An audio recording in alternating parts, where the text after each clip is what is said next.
Selamat sore saudara-saudari, inilah apa yang akan kita bicarakan pada sore ini, yaitu pelajaran yang ke-15, pandangan inti Perjanjian Lama yang ke-9. Berarti ini yang terakhir ya.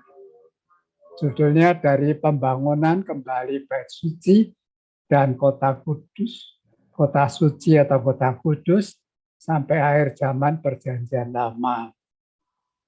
Artinya setelah Bait Suci itu setelah orang Israel tertawan dan dibuang, mereka kembali rombongan pertama adalah dari Zerubabel dan Imam Yosua. Mereka membangun Bait Suci. Kemudian ada rombongan Ezra, juga rombongan itu Nehemia. Mereka membangun Kota Kudus, tembok terutama ya. Nah setelah itu sampai akhir Perjanjian Lama, sepanjang waktu 400 tahun ini, ya Alkitab tidak ada catatan apa-apa. Jadi kita hari ini yang kita bicarakan kebanyakan adalah dari hal sejarah ya. Tapi sejarah ini adalah menggenapkan nubuat yang disampaikan di dalam, ya khususnya di Daniel, juga di nabi lain. Kita lihat selanjutnya garis besar.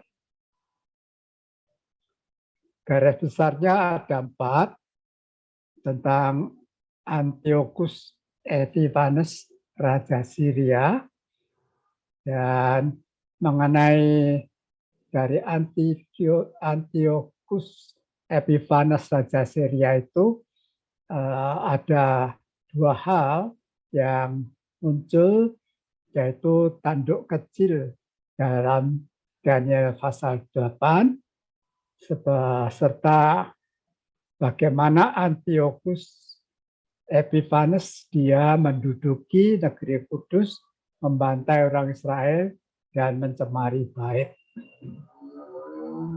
Bagian kedua adalah Mekabius, imam Yahudi ini, dia perang melawan Syria dan mendapatkan kemenangannya. Lalu dia membersihkan bait. Kemudian kita melihat Jenderal Romawi Pompei dan Raja Herodes dari Yudea. Ini sebenarnya akan menceritakan tentang Raja Herodes yang akan membunuh Tuhan Yesus itu. Lalu yang keempat adalah Agustus, Kaisar Romawi. Saat dia bertahta, maka saat itulah Tuhan Yesus lahir di Bethlehem. Kita lihat sekarang mengenai, kita balik ya, kita lihat ringkasannya dulu.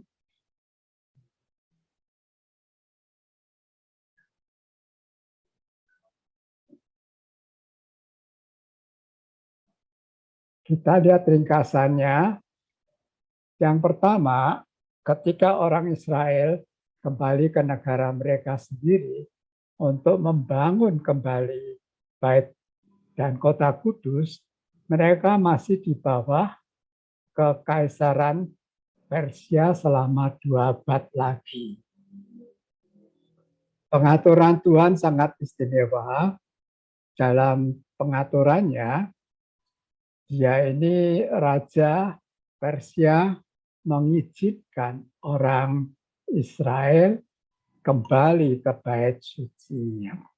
Dan perabot-perabot yang dulu dibawa oleh Raja Babylon dikembalikan dan mereka membangun bait suci yang seperti tadi kita sudah singgung, ada barisannya Zerubabel, juga Yosua, kemudian kalau yang banget temboknya itu adalah Nehemia dan dibantu oleh Ezra ya. Nah, tapi saat itu masih mereka itu di bawah pemerintahan Kaisar Persia. Nah, lalu terjadi perubahan karena setelah Persia datang kerajaan, setelah Persia datang kerajaan Alexander, kekaisaran Yunani. Itu sesuai dengan patung yang dilihat oleh Raja Nebukadnezar. Patung besar itu kepalanya emas, menunjukkan negara Babel. Lalu dada dan dua lengannya itu perak, menunjukkan kerajaan Persia Media. Itu kerajaan ini agak istimewa. Suku Persia dan Media bergiliran jadi raja. Karena itulah sepertinya dua negara, tetapi sebenarnya tetap satu. Ya. Nah, setelah itu kita melihat yang ke bagian perut dan pinggul ini, pemasa sama perut dan apa, ini adalah apa dari tembaga. Tembaga dia adalah melambangkan Alexander Agung. Ya, maka itulah Kaisar Persia digulingkan oleh Kaisar Yunani, yaitu Alexander Agung.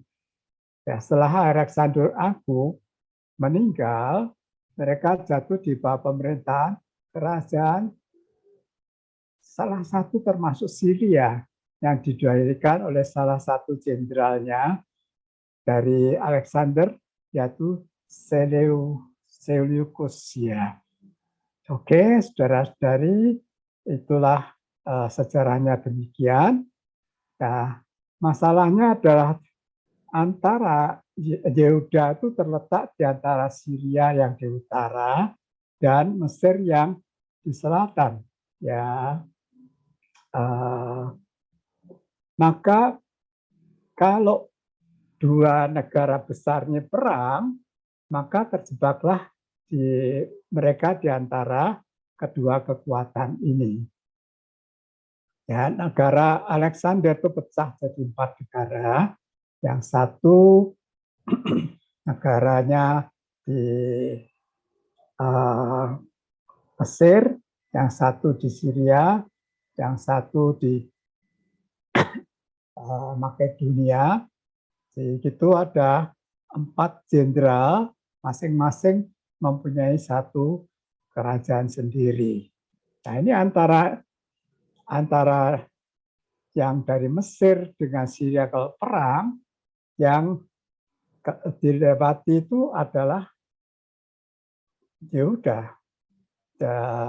Dan sering mereka ini mendapat penderitaan. Ya. Kita teruskan yang kelima dan sampai 8. Sampai 7, maaf, 8 ya. Ketika Antiochus itu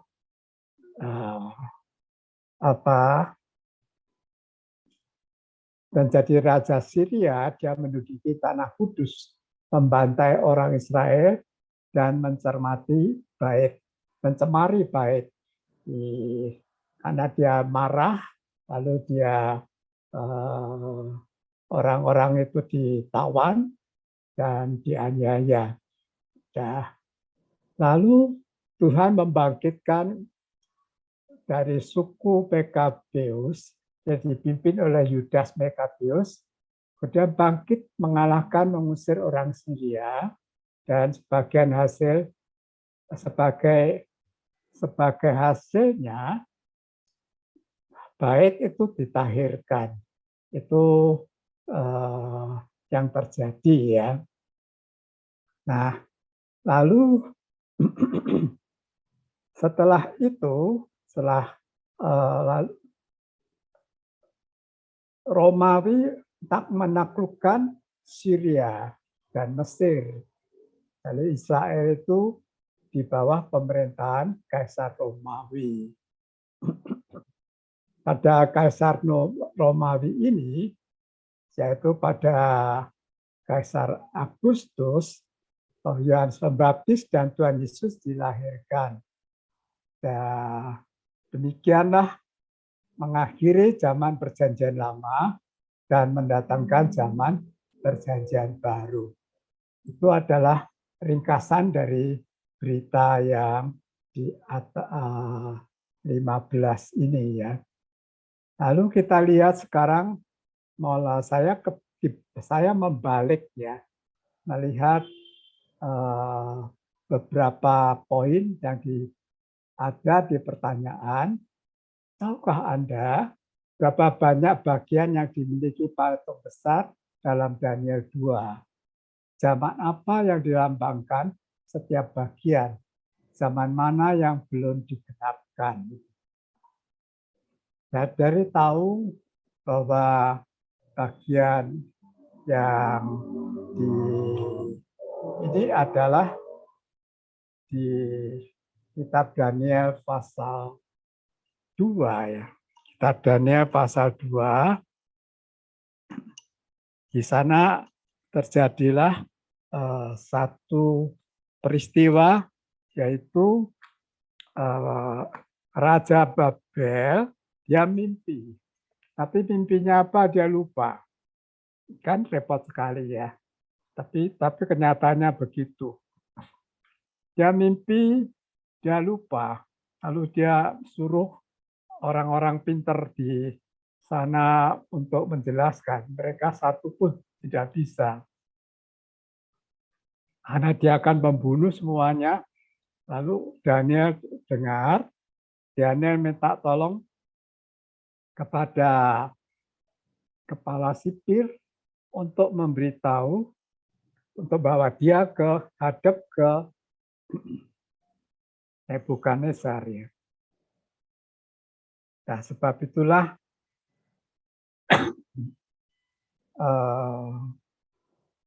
Nebukadnezar, Daniel bisa datang ke depannya Nebukadnezar untuk menjelaskan. Nah, saat menjelaskan itu Daniel sama sekali tidak meninggikan dirinya, dia meninggikan Allah. Dia berkata, ketika ayat 26, tanyalah raja pada Daniel yang namanya Belsasar, sanggupkah engkau memberitahukan kepada pemimpi yang dikulihat itu dengan maknanya juga? Jawabnya Daniel gimana? Katanya kepada raja, rahasia yang ditanyakan Tuan Rajaku tidak dapat diberitahukan kepada raja oleh orang bijaksana, ahli jampi, orang berilmu, atau ahli nujum. Tetapi di surga ada Allah yang menyingkapkan rahasia-rahasia. Ia telah memberitahukan kepada Tuanku Raja Nebukadnezar apa yang akan terjadi pada hari-hari yang akan datang. Mimpi dan penglihatan-penglihatan yang Tuanku lihat di tempat tidur ialah ini. Sejak Tuanku ada di tempat tidur, ya Tuanku Raja, timbul pada Tuanku pikiran-pikiran tentang apa yang akan terjadi di kemudian hari. Dan dia menyingkapkan rahasia-rahasia, telah memberitahu kepada Tuanku apa yang akan terjadi. Adapun aku, kepadaku telah disingkapkan rahasia itu, bukan karena hikmat dan yang mungkin ada padaku melebihi hikmat semua orang yang hidup, tetapi supaya maknanya diberitahukan kepada Tuanku Raja, dan supaya Tuanku mengenal pikiran-pikiran Tuanku. Jadi di sini Daniel meninggikan Tuhan. Setelah itu dia memberitahu mimpinya Nebukadnezar. Ayat 31 mengatakan, ya Raja Tuanku, melihat satu penglihatan, yakni sebuah patung yang amat besar. Patung ini tinggi, berkilau-kilau luar biasa, tegak di hadapan Tuanku, dan tampak mendahsyatkan. Adapun patung itu, kepalanya dari emas tua, dada dan lengan dari perak, perut dan pinggang dari tembaga, sedang pahanya atau kalau menurut catatan kakinya adalah kakinya dari besi dan kakinya sebagian dari besi dan sebagian dari tanah liat. Kalau kita lihat catatannya, itu ada telapak kaki, termasuk jari-jarinya. Itu dari besi dan sebagian dari tanah liat. Ya. Nah, inilah patung besar dalam Daniel pasal 2. Nah, zaman yang dilambangkan setiap bagian kepala itu adalah Babel. Bagian yang kedua adalah Persia Media. Karena dia itu yang mengalahkan Babel ya. Nah, bagian ketiga adalah Alexander, yaitu kerajaan Yunani. Bagian keempat itu adalah kerajaan Roma sampai sekarang ya. Nah, maka zaman yang mana yang belum digenapi itu adalah zaman telapak kaki. Yang apa? Separuh campuran tanah dengan campuran besi. Sekarang ini di dunia zamannya demikian ya. Kalau kita lihat Romawi itu otoriter, sekarang ini zamannya ada yang otoriter seperti besi, ada yang demokrasi seperti tanah. Sehingga ini campuran. Ya, besi dan tanah ini kan tidak bisa campur. Inilah kondisi yang ada di dunia sekarang ini. Nah, kita lihat hubungan apa antara 4 dalam Daniel, 7 dan patung besar dalam Daniel 2. 4 binatang dalam Daniel itu, dia pasal 7, dia adalah bicarakan. Yang pertama itu adalah kita melihat ya, yang pertama di pasal 7 ini adalah yang ada sayapnya, dia sepadan dengan kepala emas. Pasal 7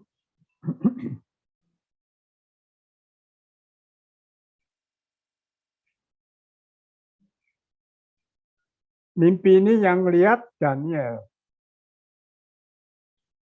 Binatang besar naik dari laut yang beda dengan yang lain. Yang pertama, seekor singa dengan mempunyai sayap burung Raja Wali. Ya, inilah binatang yang pertama. Ini berpadanan dengan patung pasal 2 itu adalah kepala, yaitu Babel ya. Kemudian ada binatang lain kedua, rupanya seperti beruang, ia berdiri pada sisinya yang sebelah dan 3 tulang rusuk masih ada di dalam mulutnya, di antara gigi. Demikian dikatakan padaku, ayo makanlah daging banyak-banyak. Nah, beruang ini adalah Persia Media. Ya, itu bagian dada dan lengan daripada Daniel pasal 2. Yang ketiga, di ayat 6, itu binatang serupa macan tutul. Ada 4 sayap burung. Dengan pada punggungnya, binatang itu berkepala 4, dan kepadanya diberi kekuasaan. Kita tahu yang ketiga ini adalah berpadanan dengan yang di perut dan yang di pinggangnya ya. Karena dia adalah macan. Kita tahu kalau seekor macan tutul itu kita tahu dia larinya cepat ya. Jadi Alexander waktu itu juga seperti macan tutul yang menyerang negara-negara dengan kecepatan yang luar biasa sampai ke India. Kalau tidak terjadi pemberontakan di tentaranya, mungkin dia bisa meneruskan ke India. Tapi akhirnya karena ada pemberontakan itu dia balik ya. Oke, yang keempat itu adalah seekor binatang menakutkan dan mendahsyatkan, ya sangat kuat, ya bergigi besar dan dari besi, ya melahap dan meremukkan, dan sisanya diinjak-injak dengan kakinya. Ya berbeda dengan segala binatang yang terdahulu, lagi pula bertanduk 10. Itulah apa? Kerajaan Romawi yang seperti dikatakan kaki itu ya, dari besi, ya kuat, ya besar, dia otoriter.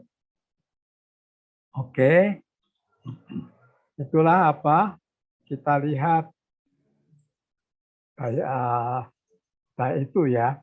Lalu berapa lamakah Epifanus mencemari bait? Dia itu cuma 6 tahun 4 bulan, tidak terlalu lama ya. Tapi sebetulnya tadi ada pertanyaan itu tanduk kecil itu siapa? Tanduk kecil itu adalah Antiochus Epaphroditus. Ya, dialah yang disebut tanduk kecil yang di dalam apa? Di dalam pasal 8 ya. Ya, dia adalah apa? Ketika dia menyerang ke Mesir, lalu dia lewat tempat kota Yehuda, dari sana itu dia membunuh 100.000 dan dia bait itu dirampas ya. Dan itu Antiochus Epiphanes. Itu masih tidak apa-apa. Lalu sekali lagi waktu dia perang, nyerang ke Mesir, dia mendapatkan kemenangan besar, tapi tiba-tiba dia dapat kabar Roma menyerang Syria. Terpaksa dia akan balik, dan balik sudah tidak bisa karena Syria sudah direbut Roma. Maka dia marahnya dilampiaskan kepada orang-orang Yahudi. Ya, orang-orang saat itu mereka dibunuh, mereka diinjak-injak, tidak saja demikian, bahkan di bait suci itu dicemari, dibuat mesbahnya itu dibuatkan mesbah untuk Zeus, mempersembahkan babi itu kan sesuatu yang najis ya di menurut perjanjian lama. Jadilah begitu, jadi mencemari bait suci. Dan dia membujuk pemuda-pemuda orang Yahudi itu untuk melakukan percabulan di tempat bait suci. Ya, dianggap bait suci dibuat kacau balau sekali oleh dia. Nah, itulah kondisi yang pertanyaan keempat tadi ya. Yang kelima, yaitu Antiochus Epaphroditus ini, dia mencemari bait suci 6 tahun 4 bulan. Ya. Bagaimana sekarang Yudas yang keenam? Yudas Makabeus mentahirkan bait. Nah, Yudas Makabeus mentahirkan bait itu karena dia melakukan perlawanan dan mengalahkan tentara Syria. Setelah dia mengalahkan tentara Syria, dia diseru kepada apa? Bangsanya. Ayo saudara, kita musuh sudah kita kalahkan. Sekarang kita bersihkan bait suci. Pada tanggal 25 Desember itu Antiochus Epaphroditus mencemari bait. Pada tanggal yang sama setelah 6 tahun, maka Yudas Makabeus, setelah 7 tahun, Yudas Makabeus mentahirkan bait suci pada hari yang sama, ya, itu 25 Desember. Nah, setelah dibaitkan itu dibersihkan, dikembalikan, membangun bait mezbah lagi, membangunkan kembali kondisinya. Nah, itulah kondisi daripada Makabeus sebagai pahlawan orang Yahudi yang melawan Antiochus Epiphanes. Setelah dia meninggal, barulah lama-lama agak turun, ya. Nah, lalu hari raya Yahudi yang memperingati cara mentahirkan bait itu adalah hari raya Pentahbisan. Kalau kita lihat Yohanes pasal 10, di sana ada hari raya Pentahbisan. Itu adalah hari raya memperingati Makabeus mentahirkan bait, dan itu diperingati terus oleh orang Yahudi sampai zamannya Perjanjian Baru, awal Perjanjian Baru. Yang ke-8 ini sebenarnya sederhana. Siapakah Kaisar Romawi yang pada saat kelahiran Tuhan Yesus, pada saat kelahiran Tuhan Yesus adalah Agustus, ya, Kaisar Agustus. Nah, siapa yang membunuh bayi Tuhan Yesus adalah Raja Herodes. Ini kita hafal sekali, ya. Itulah sudah dari jawaban daripada beberapa ini. Kita ulangi lagi, ya, jawabannya. Coba ini, pilihlah patung dalam pasal kedua. Kepalanya dari emas, sama kerajaan Babel dari tahun 605 sampai 605 sampai 539 sebelum Masehi. Ini zamannya Babilonia, ya.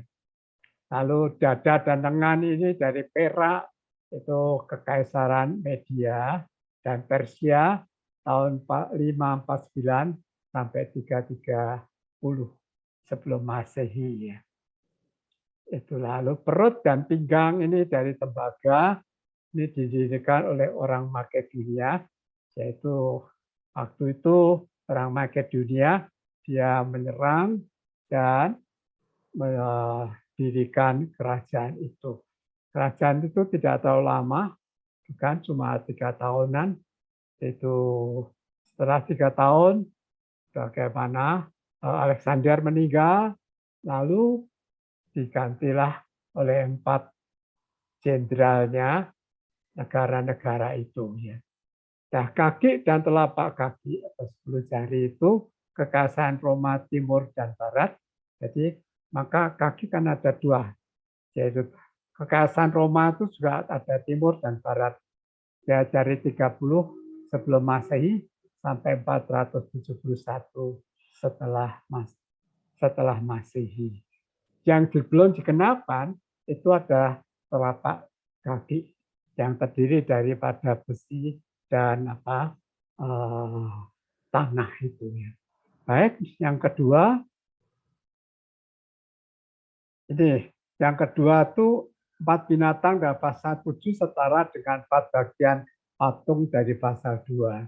Yang pertama itu kan binatangnya kepalanya singa, ada sayapnya Raja Wali, seperti kepala. Ini adalah Babylon ya. Yang kedua binatangnya itu beruang, ada lalu dia melambangkan dada atau lengan. Semua itu binatang, semua kejam-kejam ya.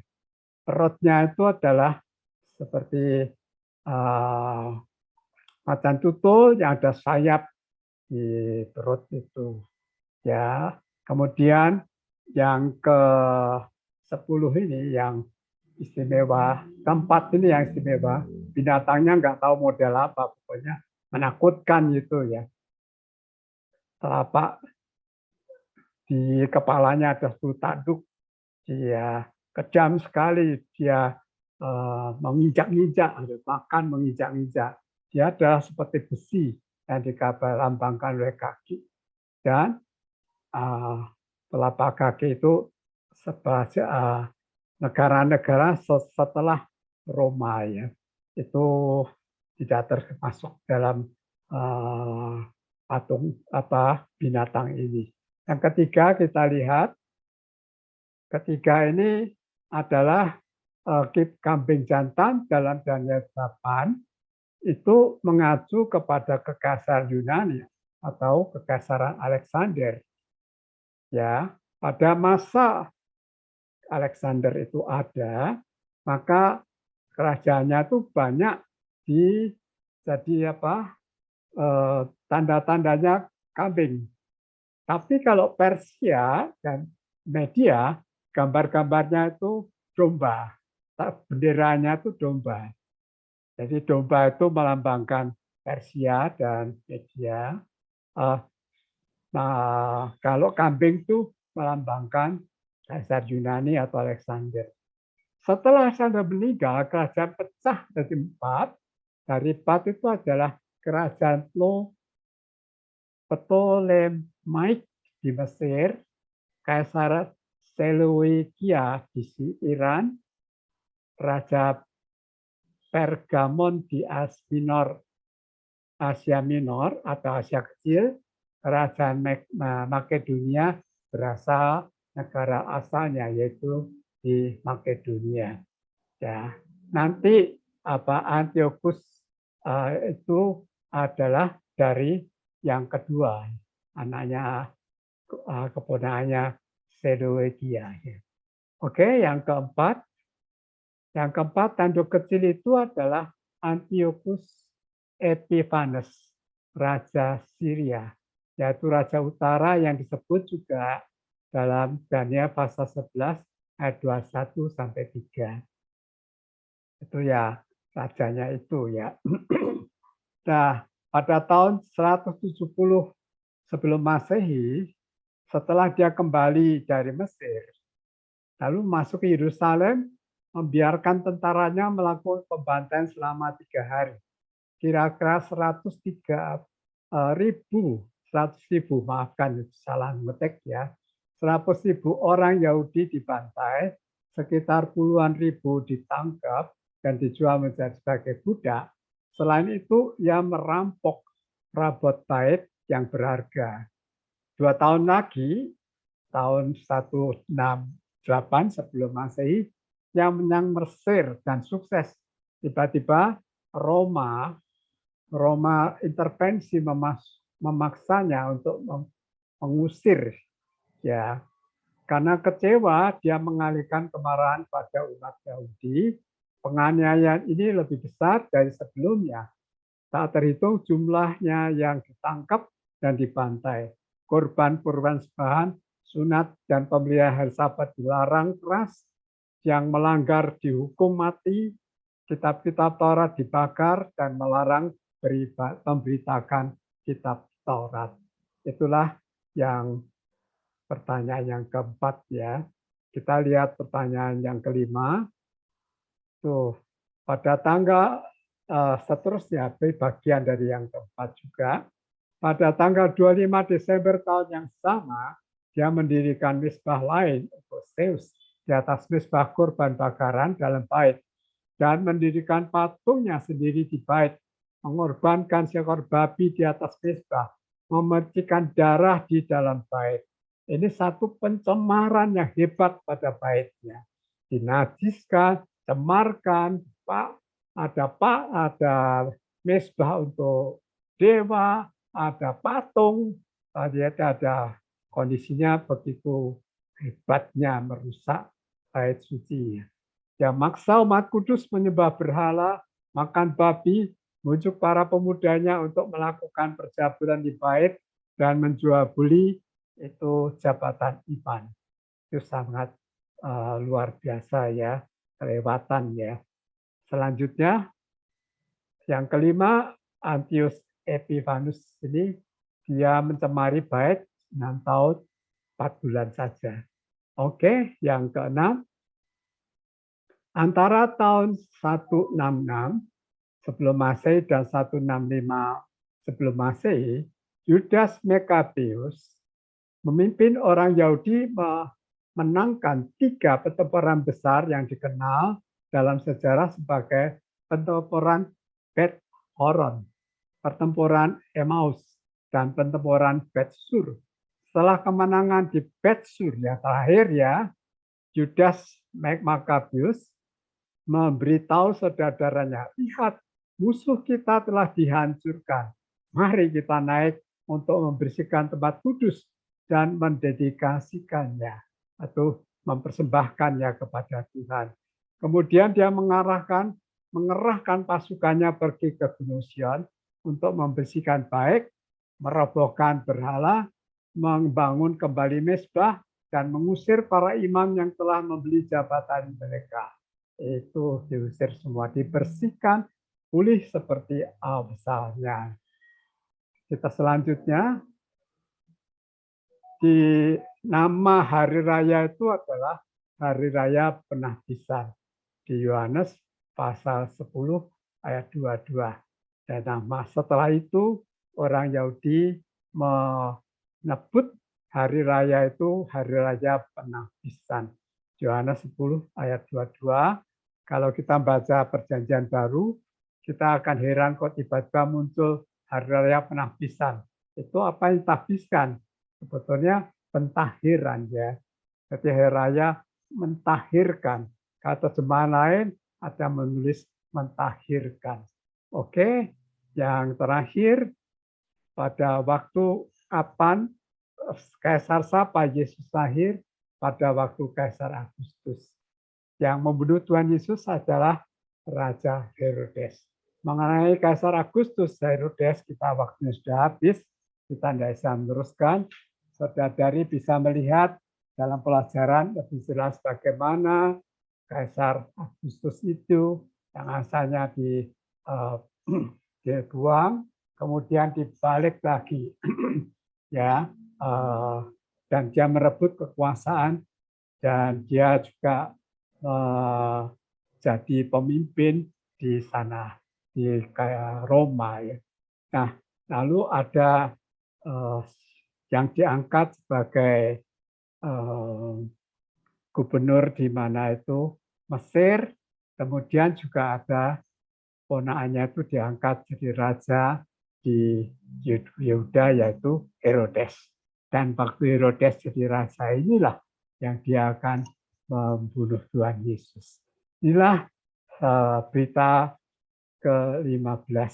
Moga-moga saudara-saudari bisa mendapatkan satu gambaran pada masa-masa senyap dalam Alkitab itu apa saja yang terjadi. Ada yang menyedihkan, juga ada yang menggembirakan tentang apa kepahlawanan dari Yudas Maccabeus itu yang menggembirakan. Terus sampai terakhir lahir Agustus, Kaisar Agustus itu, Yohanes Pembaptis lahir, Yesus lahir, perjanjian lama diakhiri. Memulailah perjanjian baru. Syukur pada Tuhan, sekarang kita sudah dalam perjanjian baru. Tuhan memberkati kita. Amin.